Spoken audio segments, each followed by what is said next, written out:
guys, it's Jasma, and today I'm going to show you how you can prepare your own Chinese Lunar New Year Eve feast. I've been my mom's little assistant in the kitchen when it comes to peeling garlic, mincing garlic, and beating eggs for as long as I can remember, but now that I'm capable of more than just that, we have worked together to prepare a full menu from appetizers all the way to desserts to help you out during this very busy time. I've been wanting to make this video for a really long time now, so buckle up because it is finally here. I know that I have a lot of viewers here who have the same Chinese cultural background as I do, but also a lot of you who don't. And from the purple mooncake video, I was happy to see how a lot of you are actually interested in learning more about the cultural reasonings behind the foods that we make as well. So before diving into the recipes, here is just a little bit of a background as for why this feast is such a big deal. The Lunar New Year is the biggest holiday in China, and its celebration, also known as the Spring Festival, occurs over the span of 16 days, starting on New Year's Eve, which for 2021 is on February 11th.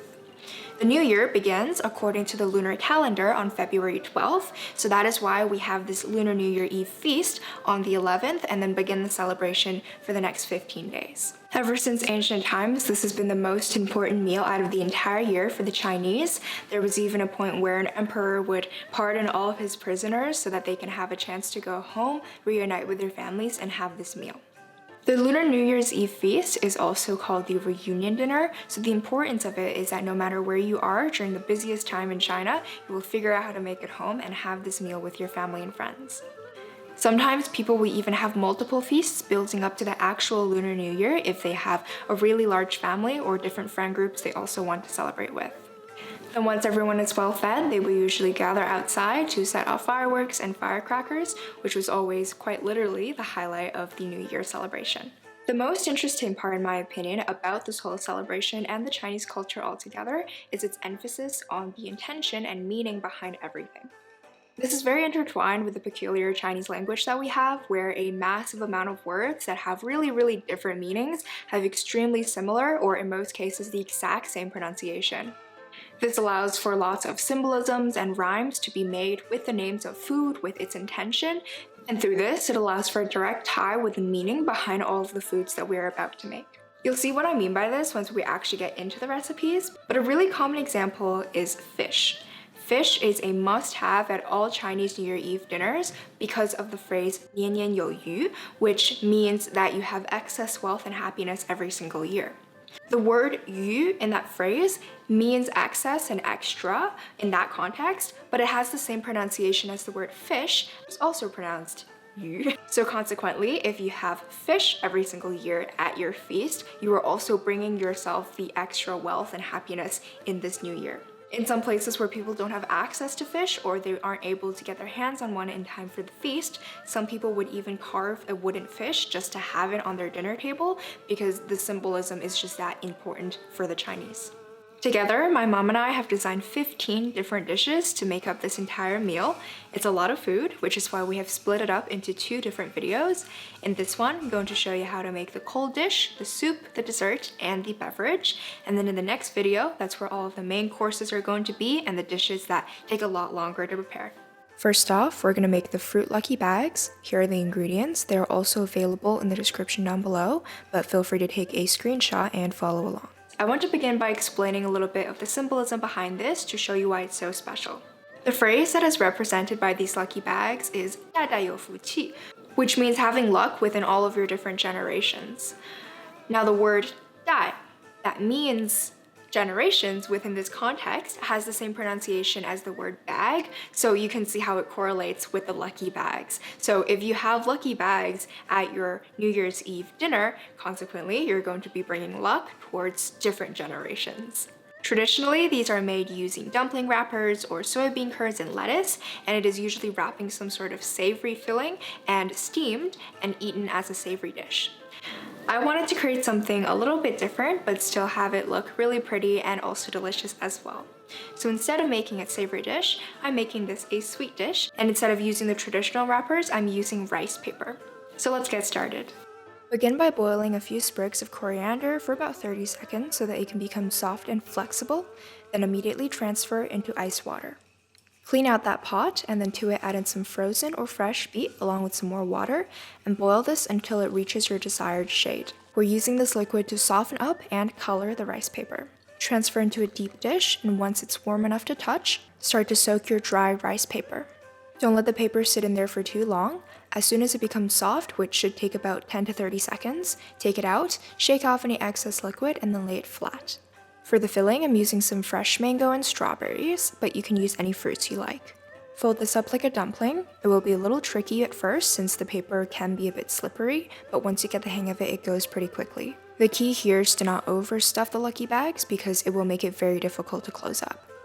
Tie off the bag with that sprig of coriander, which should now be very flexible, and I like to sniff off the excess ends. And that's your lucky bag. Just repeat this to make however many you'd like.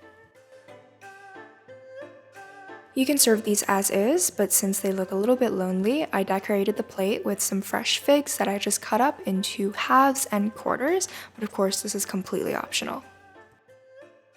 Once you finish assembling them, make sure that you keep it covered until you actually serve it, because the rice paper will easily dry out and become really weirdly crunchy. That's all with these lucky bags. They're so colorful and eye-catching as a cold dish.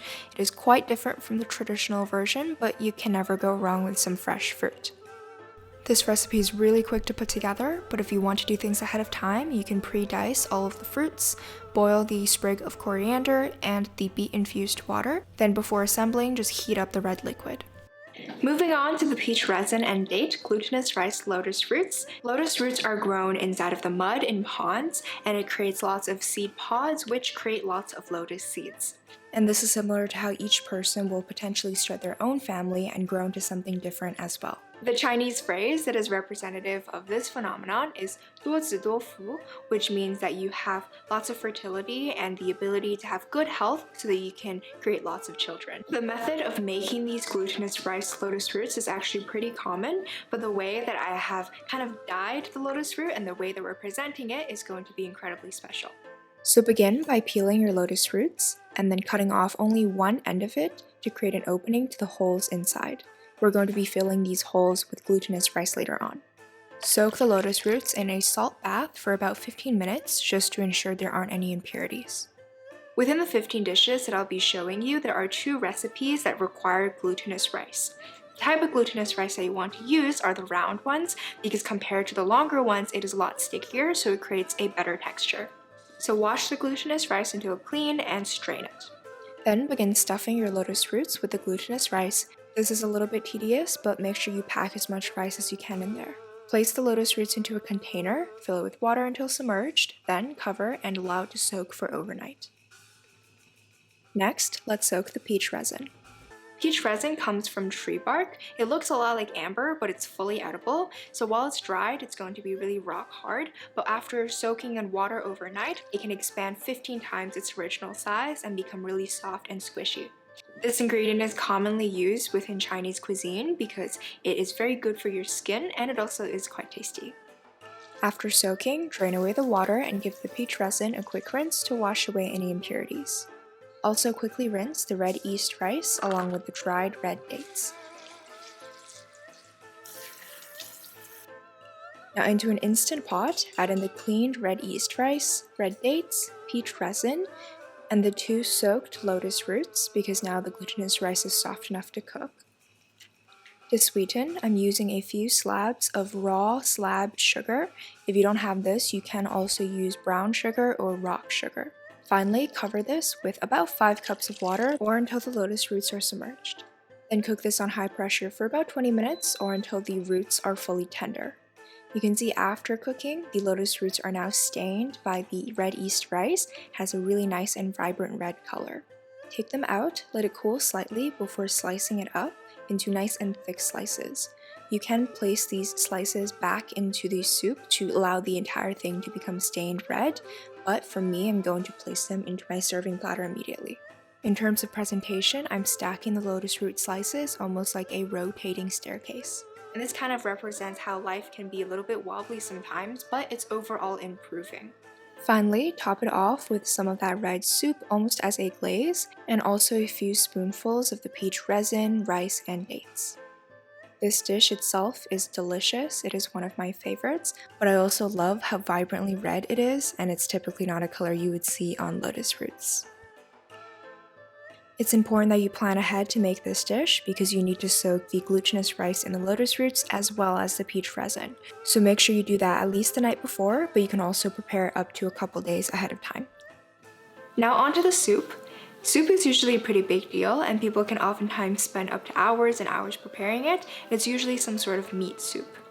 However, today I'm making a pumpkin soup instead, just to deviate from the traditional route because it's a little bit quicker to prepare, but also so that it creates that nutritional balance, considering that we already have a lot of other types of meat dishes inside of this feast. I'm using kabocha squash today because it has a really intense flavor and color. Cutting it in half and scooping out the seeds, then quickly peeling it. I'm also peeling a carrot and a sweet potato, and then I'm going to cut all of these ingredients into smaller pieces to help it cook a little faster. Steam these until they are tender. The time may vary depending on the size of your ingredients.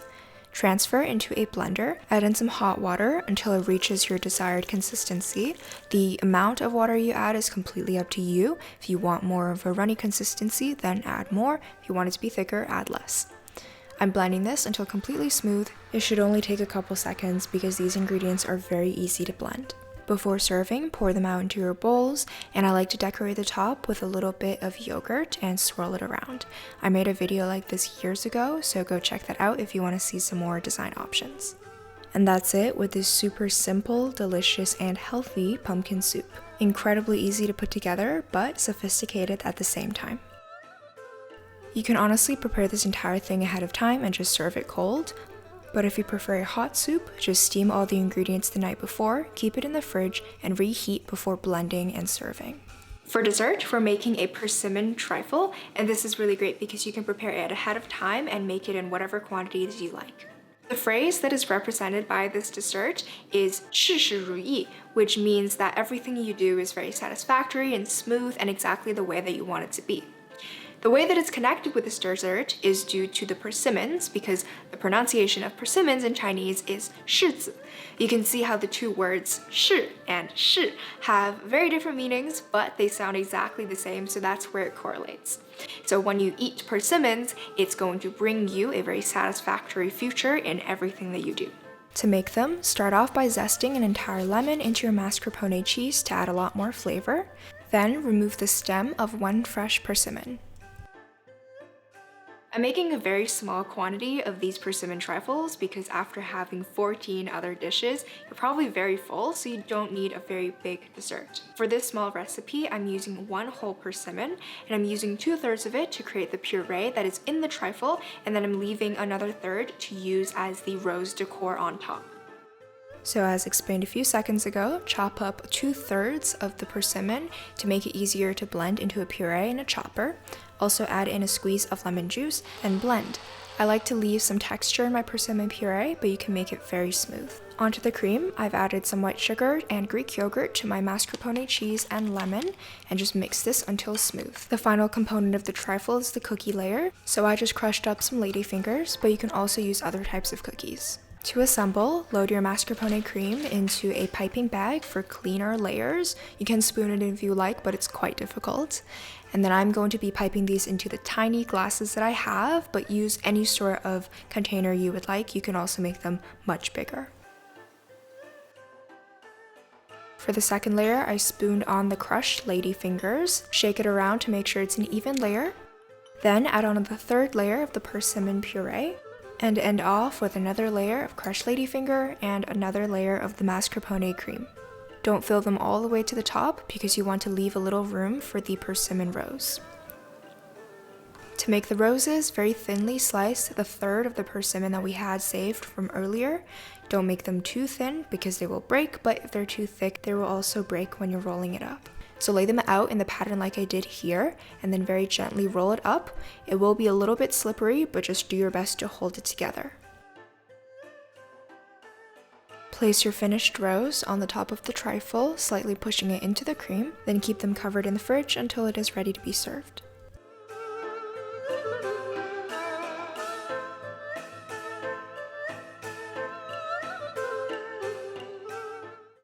To have a completed meal, you're gonna need some sort of beverage or drink to kind of balance everything out. My family usually isn't very big on beverages, so even for special occasions like these, we would just have water or tea, and obviously the adults would have wine. This tea itself is a very bright red color, and along with the orange and the grapefruit, it's also just adding to the colorful vibe of it. And as we probably all know by now, the red color is very, very favorable when it comes to the Chinese festival. It's very auspicious and just lucky altogether, so having this tea just kind of wishes you more of those lucky vibes. I'm going to show you how to make a very simple raspberry lemonade tea with fruits. It has a very mild flavor, and I think that's usually the type of drink that I would prefer when you have really indulgent dishes. You don't want to overkill with something super sweet or very flavorful. However, if you would like to have a little bit of sweetness to this tea, you can use either honey or rock sugar. This drink honestly couldn't be easier, so I'm starting off by peeling an entire grapefruit, and I'm slicing it into thick slices and doing the exact same with an orange. You can use any sort of fruit that you would like. For the tea, I'm using some raspberry lemonade tea leaves that I bought at Bulk Barn. It has a really intense red color, which is why I like using it so much.